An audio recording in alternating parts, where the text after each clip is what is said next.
Beast. Marty again. Hello, good to be with you again.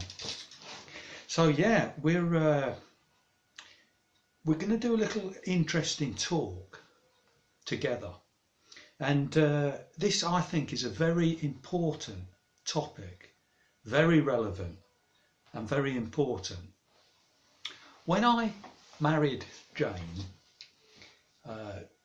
the honeymoon was in a hotel in Leicester on the New Walk called the Belmont Hotel, and it was a lovely old walkway with no traffic on it, leading from Beaver Street in the centre of Leicester right up to Victoria Park and the station area. No traffic, oldie worldy Victorian, with old buildings, little park areas with railings, Victorian style railings with squirrels running around, big old trees.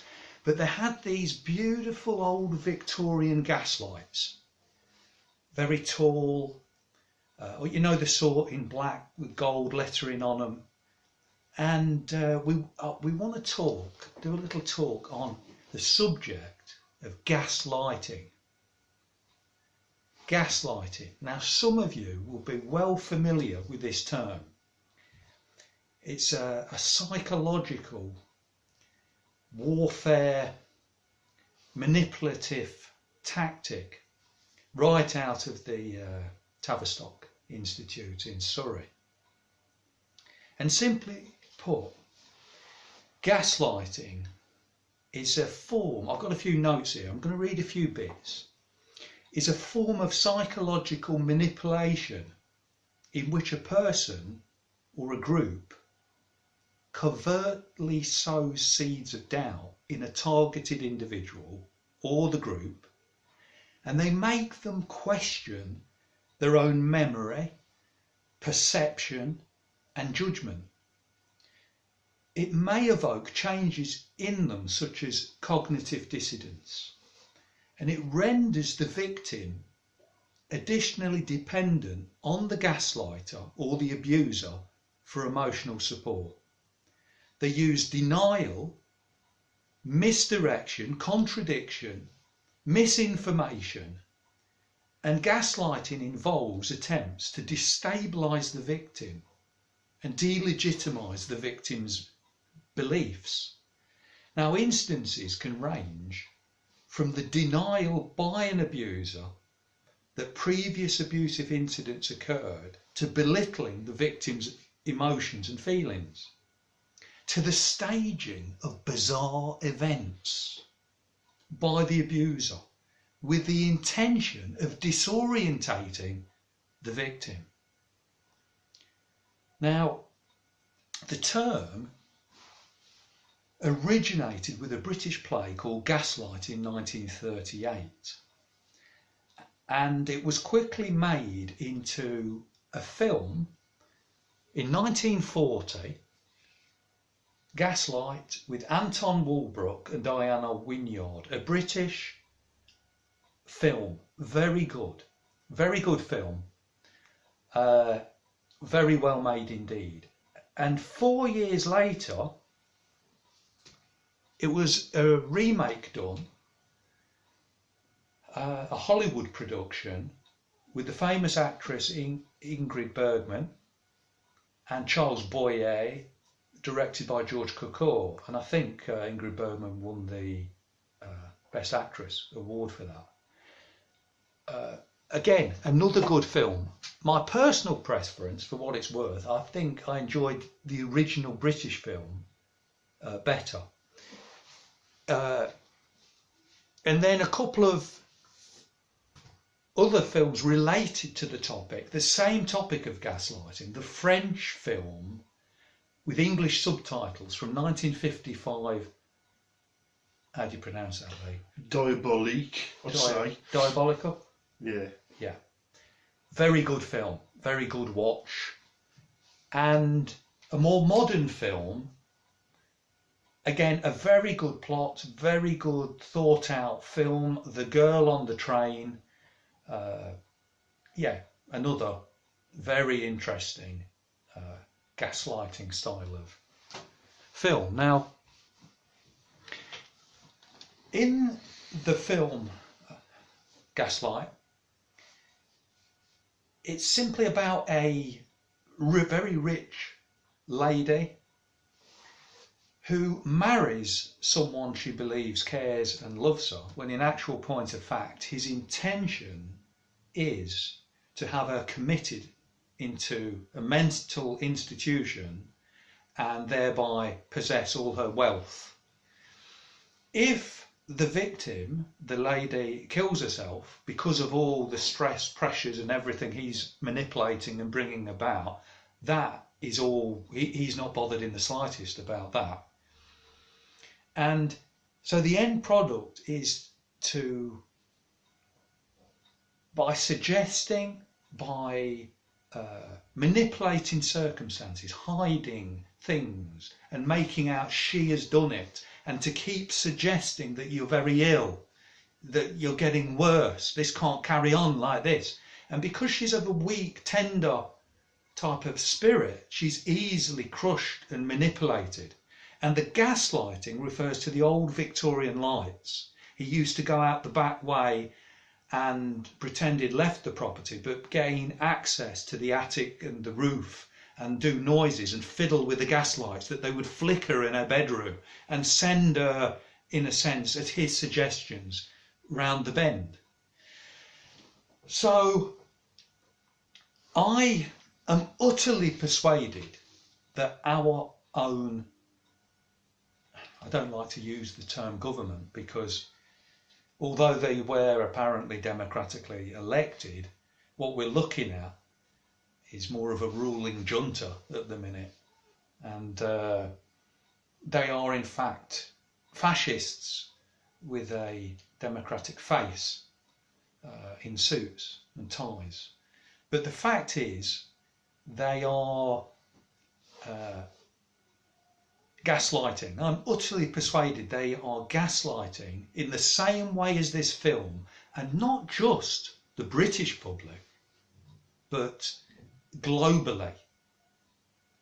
The people of the world are being gaslighted.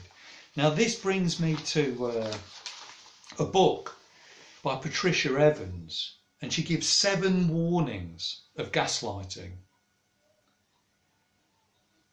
And I'll just list them and then we'll open them up, and Lee will come in and talk on these 7 points. I'll just read these other 3 points by psychologist Eleanor Greenberg, who's decided 3 common methods of gaslighting. 1. Hiding. The abuser may hide things from the victim and cover up what they've done. Instead of feeling ashamed, the abuser may convince the victim to doubt their own beliefs about the situation and turn the blame on themselves. 2. Changing. The abuser feels the need to change something about the victim. Whether it be the way the victim dresses or acts, they want the victim to mould into their fantasy. If the victim does not comply, the abuser may convince the victim that he or she is in fact not good enough. And 3. Control. The abuser may want to fully control and have power over the victim. In doing so, the abuser will try to seclude them from other friends and family, so only they can influence the victim's thoughts and actions. And the abuser gets pleasure from knowing the victim is fully controlled by them. So the 7 points described by Patricia Evans. 1. Withholding information from the victim. Yeah. 2. Countering information to fit the abuser's perspective. 3. Discounting information. 4. Using verbal abuse, usually in the form of jokes. 5. Blocking and diverting the victim's attention from outside sources.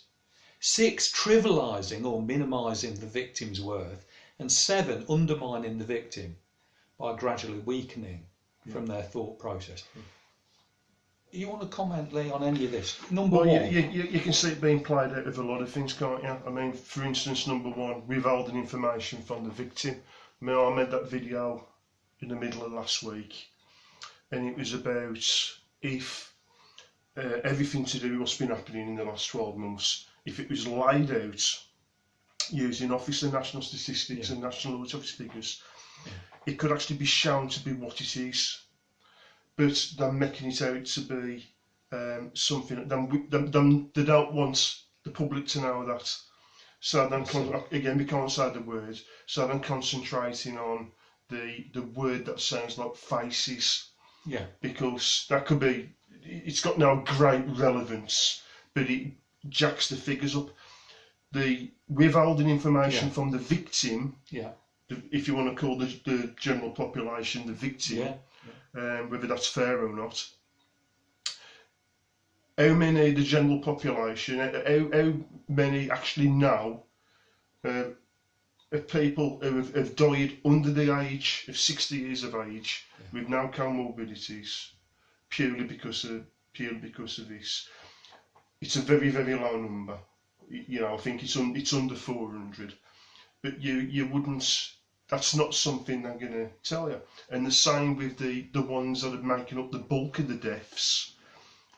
It's people very, very close to the UK average life expectancy age. I think it's actually above it, but I'll stand to be corrected. So again, it's withholding it's withholding information. So you think it's some not necessarily lying, but saying, well, it's the C word that sounds like faces. That's important. And you know, but what about overall deaths last year compared with the 10-year average? Things such as this. So it is that's definitely withholding information. Number 2, we've got countering information to fit the abuser's perspective. Yeah. Well, again, that's very similar to one, isn't it? And discounting, number 3, in the other information. That's right. Yeah. So they're all very similar, but the countering information to fit the abuser's perspective, again, they're focusing on the C word that sounds like faces. That's to them, that seems to be the main focus for them because the numbers are bigger. And using verbal abuse, mocking, form of jokes. We've seen this with Boris Johnson calling those who doubt vaccine. I've said the word. Oh well, it's too late now. It's too late. Who doubts the ingrown toenails? Nutters. Yeah. I've heard him say that on the news, on BBC News. Yeah, he's referred to us as nutters. That's right. And he's used the again. I don't know what I can get away with in terms of censorship because there's certain trigger words. It's very treading on eggshells all the while. But you got CT, which is I can't do it better than that. But that's been used as a form of abuse. You know, it's what you got to say isn't relevant. It's just nonsense. It's just that CT. You know, there's no weight behind it. You're speaking rubbish. Okay, trivialising, minimising the victim's worth, and undermining the victim by gradually weakening them in their thought process, making them doubt their own reasoning, making them doubt what they know to be correct. Trivialising, it's not, brushing it off, not even the need to answer if there was any questions brought up against it. It's just Facebook nonsense. It's not to be considered. It's all silly. It's rubbish. Listen to us. We know our best. It's trivialising when people have got an actual counter to what's being said officially. It's being trivialised as swiveloid idiocy. Okay.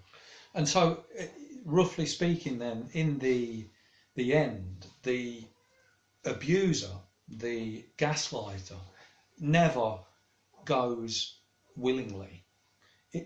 You'll find they have to be restrained physically in the film. It's just the way it pans out. They're not going to give up on what they're doing. They had to be literally stopped in their tracks. And as this plays out, we hope for the best, isn't it? That there will be help coming from some source. As the lady in the film received help from source, that the abuser could be stopped. coming back to again trivialising, and I noticed Douglas Swain MP. I don't know a lot about the bloke. I know he's an MP. I've not looked into his history. I don't really know what he stands for. I'm not supporting him. I'm saying he was in the news this week, offering a bit of a challenge, and he was discounted as being dangerous. Really? Yeah. Because he simply challenged their abusive behaviour. Yeah, I was on about suspending him because it's well, what he's saying is actually dangerous. Really? Yeah. So it's again. I mean, you're undermining and trivialising. Yeah. Okay. Anything to add on that? Not really, no. But it seems to be there's definitely some kind of psychological operation going on with all this. It's very, very clever. They've thought it all out. It's and turning people against one another. It's this isn't all random. This has actually been worked out very, very cleverly, and one step or two steps in front all the time. You know, and you can, like I say, you can see it being played out. It's, to me, it's fairly obvious. So there's something gaslighting to consider. Okay, we'll leave it there then. What do you say? We say God bless. God bless. God bless.